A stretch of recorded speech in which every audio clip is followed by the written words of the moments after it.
Bismillahirrahmanirrahim. Assalamualaikum warahmatullahi wabarakatuh. Waalaikumsalam.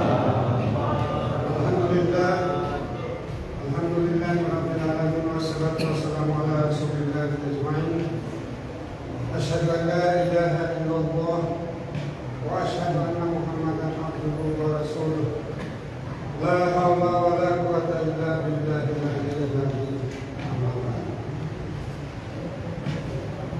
Kaum muslimin dan muslimat jemaah Masjid As-Salam yang insyaallah akan dimuliakan oleh Allah Subhanahu wa taala. Kita bersyukur alhamdulillah pada malam hari ini kita telah menyelesaikan puasa wajib Ramadan hari yang keempat kalau tidak salah. Karena ini hari tanggal 4 dan memasuki malam yang kelima, malam tanggal 5 Maret. Mudah-mudahan Allah Subhanahu wa taala tetap memberikan kekuatan iman dan Islam kepada kita semua untuk melaksanakan saum wajib ini sampai terakhir yang ditentukan oleh pemerintah. Tapi saudara-saudara kita yang Muhammadiyah sudah ditentukan puasanya selama 30 hari mulai tanggal 1 Maret sampai tanggal 30 Maret. Jadi insya Allah mudah-mudahan pemerintah juga lebaran juga sama, yaitu puasa terakhirnya adalah tanggal 30 Maret. Kita masuk lebaran Idul Fitri tanggal 31 Maret. Karena di bulan ini tanggal terakhir adalah sampai tanggal 31 Maret. Bapak-bapak, ibu-ibu dan anak sekalian, kita tetap selalu mengirimkan salam, salawat yang tiada henti-hentinya kepada manusia yang paling mulia di muka bumi ini.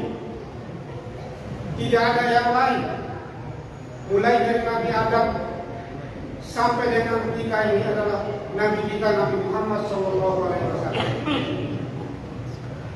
Kenapa? Karena Allah Subhanahu wa taala menciptakan 7 lapis langit dan 7 lapis bumi ini dengan nur Muhammad. Nabi Muhammad ada dengan nur Muhammad diciptakan 7 lapis langit, 7 lapis bumi ini. Makanya kemuliaan beliau itu luar biasa, penghulu bapa dari segala nabi-nabi yang ada, nabi dan rasul. Yang wajib kita ketahui sebagaimana anak kita belajar di sekolah itu adalah 25 nabi dan rasul. Nabi Muhammad yang paling mulia, Nabi Muhammad yang paling sedikit dosanya kepada Allah Subhanahu wa taala.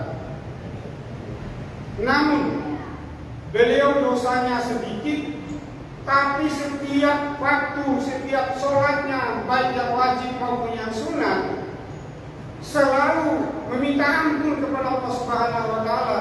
Itu namanya istighfar. Istighfar itu adalah mohon ampun, yang paling pendek adalah Astaghfirullahaladzim. Kita selesai salam setelah sholat, Astaghfirullahaladzim, Astaghfirullahaladzim. Atau mau yang panjang silakan. Tapi ada lagi yang namanya Raja Istighfar. Raja Istighfar itu apa? Imam kita selalu membacakan, ikuti, belajar sama Ustaz Haji Lukman Hakim SPD. Apa itu Raja Istighfar? Bismillahirrahmanirrahim.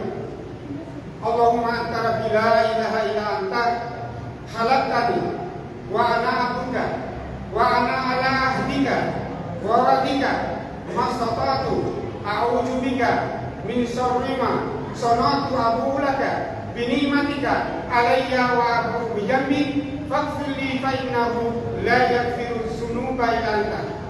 Kata Rasulullah, siapa yang membaca istighfar, rajanya istighfar ini, habis sholat maghrib, berarti malam kan, kalau masa malam, meninggal di malam itu, insya Allah ahli surga. Dijamin, itu kata Rasulullah, bukan kata saya. Hadisnya Sahih Bukhari Muslim. Apabila pagi ya, meninggal di siang hari ahli surga, makanya jangan hilang dari membaca istighfar tadi. Itu Bapak Ibu sekalian. Jadi masalah judul saya hari ini adalah magnet rezeki, tapi pembukaannya lain. Tapi nggak apa-apa, seringan namanya. Nanti masuk ke pokoknya, saya akan bawakan apa yang judul ceramah saya pada malam hari ini.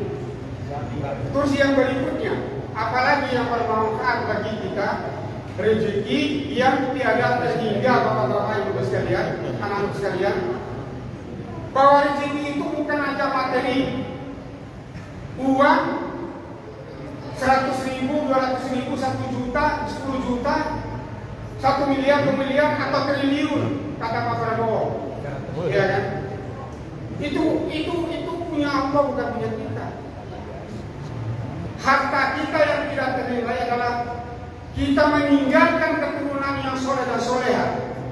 Coba bayangin, mahal bu. Kita kaya raya, uangnya triliunan, dibantau di mana-mana.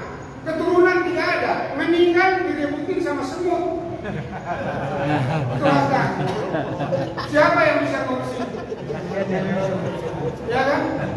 Yang bisa ngurusin kita kalau udah meninggal adalah anak cucu kita. Dengan apa? Anak yang soleh-soleh tadi, cucu yang soleha, wanita soleh adalah laki-laki. Doanya dalam kitab Kunturan Nusahi saya baca, Rasul Muslim, sering almarhum saudara saya, saudara kita semua, Haji Joko Praetno, membacakan kalau ceramah di depan mimbar ini, Dua Nasi mengatakan bahwa ada satu kisah, ini orang udah meninggal, barusan dikuburkan. Ya, kita udah bacakan talqin pas berdoa, kita mau pulang semua. Datang malaikat untuk menanya. Padahal dia ini mau diadili, mau dipukul karena dosanya. Tapi kenapa? Ada anaknya yang soleh dari doain setelah ini dah pulang dari kuburan, datang ke masjid musola, habis sholat dia doa. Apa doanya? Bila adalah Nabi Mustafa Sallallahu Alaihi Wasallam Al-Fatihah, dia bacain surah Al-Fatihah 1 kali, Al-Ikhlas 3 kali. Niatnya dia hibahkan, dia hadiahkan kepada bapak ibunya tadi yang meninggal, pahala bacanya tadi. Allah langsung ampunkan dosanya. Setinggi gunung apapun diampuni. Kaget malaikat tadi, udah mau dicambuk, udah mau ini, udah gak boleh kata orang ini, saya ampuni. Karena dia doain sama anaknya tadi di musola di masjid. Pahalanya dihadiahkan kepada bapaknya atau ibunya yang meninggal tadi. Nah, coba. Rezeki itu bukan? Itu rezeki yang tidak ternilai, bapak-bapak sekalian. Makanya sekarang kita harus sadar sekarang umur kita sudah berapa, anak kita sudah mulai gede, tanya kepada kita, sudah pernah kita menyuruh anak kita suruh belajar ngaji, suruh belajar sholat. Kalau kita sebagai orang tuanya sudah menyuruh sholat, sudah menyuruh ngaji, kewajiban kita selesai. Kalau anak itu tidak mau, karena memang mungkin wataknya, tapi tetap kita sebagai orang tua membimbing terus, karena aset kita itu bukan harta, itu harta yang nomor 2. Bapak-bapak sekalian, kalau saya baca, saya tidak bisa, bukan pengarang buku. Jadi saya punya buku pernah jalan-jalan di di toko buku Wali Songo di Gramedia ya, saya coba lihat, ada judulnya bagus banget nih, buku rahasia rezeki selalu mengejar Anda. Boleh tuh. Boleh. Jadi saya nggak bisa berbanyak, jadi cuma saya bacain nanti bapak-bapak, diamalkan aja. Ya kalau mau langsung ditutup, karena itu ini nggak tahu, saya cuma dapat satu, ada satu aja nih, saya beli, gitu kan. Jadi saya tertarik, jadi saya bilang saya enak. Ditanya ulang ke saya, Pak Haji, memang bukunya begitu. Ya, saya bukan pengarang, saya ada beli buku itu, jadi saya coba-coba membahas judul saya di malam hari ini. Jadi dikatakan di sini Bapak-Ibu sekalian, magnetnya rezeki itu kuncinya ada di takwa. Kemarin Ustaz sudah mengatakan, kalau kita tidak takwa kepada Allah, tidak kenal Allah, nonsen. Kita mau mohon rezeki juga capek kayak apa juga. Ya sama juga contoh, kita punya orang tua kaya raya, anaknya juga ini kaya, ya usaha sendiri. Tapi namanya Allah kan maha menerima ini. Anaknya pilot rugi, dia datang minta lagi sama orang tua. Tadi dia udah kenal orang tuanya. Nah kalau orang tuanya dilupain, datang minta, Pak, tolong kasih saya 100 juta dong buat tambah modal. Mau kasih nggak ini bapaknya? Kan dia lupa orang tuanya, katanya dia udah kaya tadi. Tapi Allah cabut seketika dengan katakan Allah itu mencabut mau harta, mau anak kita, mau diri kita. Kalau udah waktunya, ya dicabut itu kekayaan. Kalau bukan milik kita. Tapi coba anaknya minta kepada orang tua. Ya sama juga kita minta sama Allah. Kita gak kenal Allah, gak pernah menyembah Allah, gak pernah sholat, gak pernah sujud, ucuk-ucuk minta. Nah, jadi kuncinya adalah takwa. Nah, takwa di sini ya, kita udah paham lah apa cara guru kita, ustaz kita di masjid, di musola, kita melaksanakan segala perintah Allah dan Rasulnya dan menjauhi, berusaha sekeras mungkin segala larangannya. Itu intinya takwa itu. Nah, dalam buku ini Bapak-Ibu sekalian, saya akan membacakan pengertian harta di sini. Kekayaan yang mengalir di sini adalah rezeki adalah segala pemberian Allah Subhanahu wa taala yang dapat dimanfaatkan secara material maupun spiritual, baik dunia maupun akhirat. Jadi rezeki itu bukan hanya berupa uang yang sama tadi atau harta semata, melainkan bisa berbentuk ketenangan jiwa kita, ketenangan rumah tangga kita juga itu rezeki. Jangan dinilai dengan materi dulu, ya, kedamaian, keberkahan umur, nikmat sehat, ya, mudah dalam segala urusan, terhindar dari bahaya, pekerjaan yang baik, anak yang soleh dan soleha, istri yang soleh dan soleha, masuk rezeki di sini, diuraikan dalam ini. Jadi jangan sempit pikiran kita bahwa rezeki dari itu, saya dikasih besok tuh ada sumbangan atau dapat rezeki dari Solo 100 juta atau 10 juta, bukan itu. Nah ini, saya sependapat dengan pengarang ini. Istri yang soleha, suami yang soleh, teman yang baik, termasuk rezeki juga, ya kan? Husnul khotimah, dan masih banyak lagi. Nah, jadi rezeki itu salah satu yang saya sebutkan yang dikalang oleh beliau.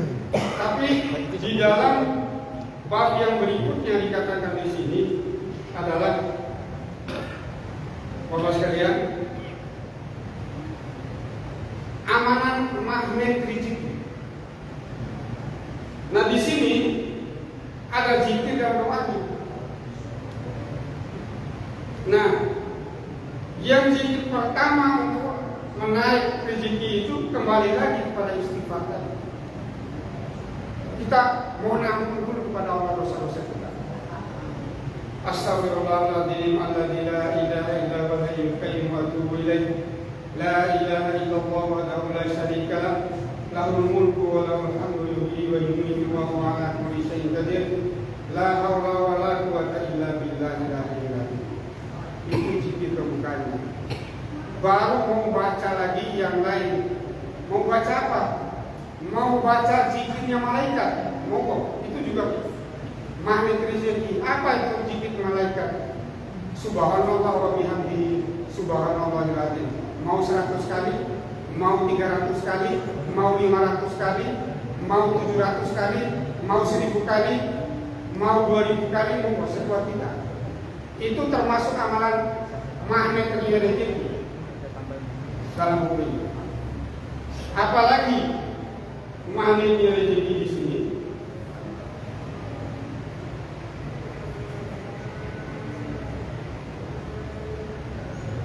Termasuk dia air kayu zikirnya Nabi Yunus yang lagi ditelan oleh ikan besar. Ya air kayu la ilaha illa anta subhanaka inni kuntu minadz dzalimin.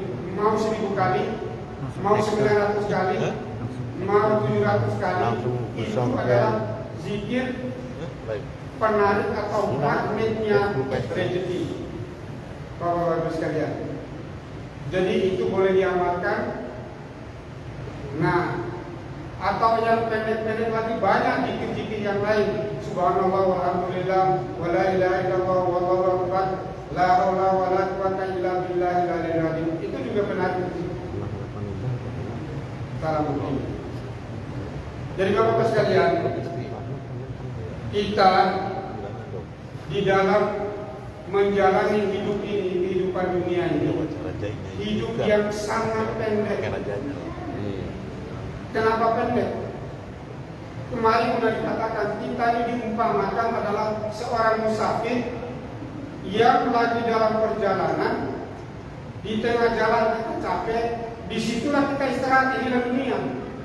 Kita lanjutin mati, masuk alam barzakh kubur. Kita lanjutin alam yang kekal terakhir, namanya alam akhirat. Nah, tanpa bekal amal kebajikan yang kita berbuat saat ini seperti puasa Ramadan ini, maka kita tidak ada bekal untuk hidup yang lebih kekal nanti. Karena kita tidak membawa apa-apa, Bapak-Ibu sekalian. Tidak membawa apa-apa.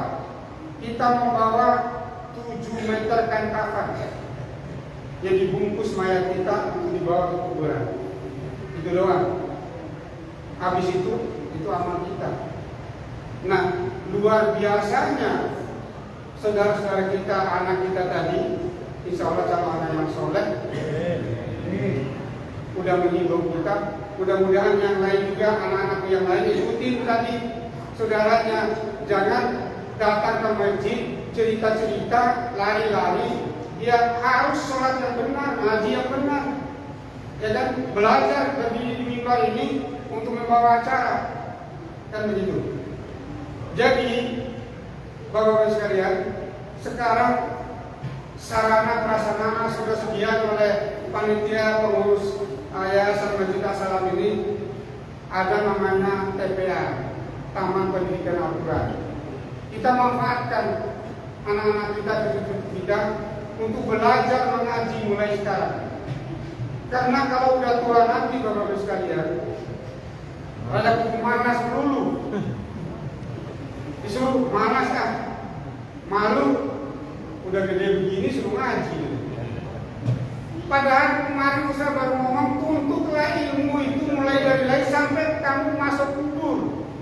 Jadi tidak ada kita mau ubahkan mau umur 10 berapa 70 tahun, 60 tahun kita bisa ngaji, masih bisa belajar ngaji kita. Ini ustaz kita masih ada itu di sini, alhamdulillah. Haji Lukmanul Hakim SPDI.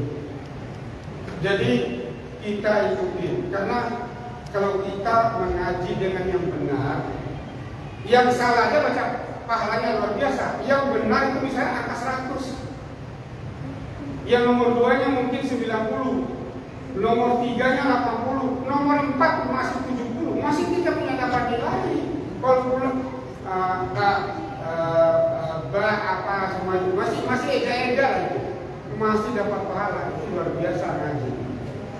Berbeda kita membaca buku atau membaca yang lain. Kalau membaca Al-Quran itu kita belajar aja udah mendapat nilai pahala. Jadi begitu saja kuliah atau ceramah singkat dari saya. Mudah-mudahan bermanfaat bagi saya dan untuk anak-anak kita.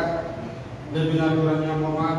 Wassalamualaikum warahmatullahi wabarakatuh. Waalaikumsalam.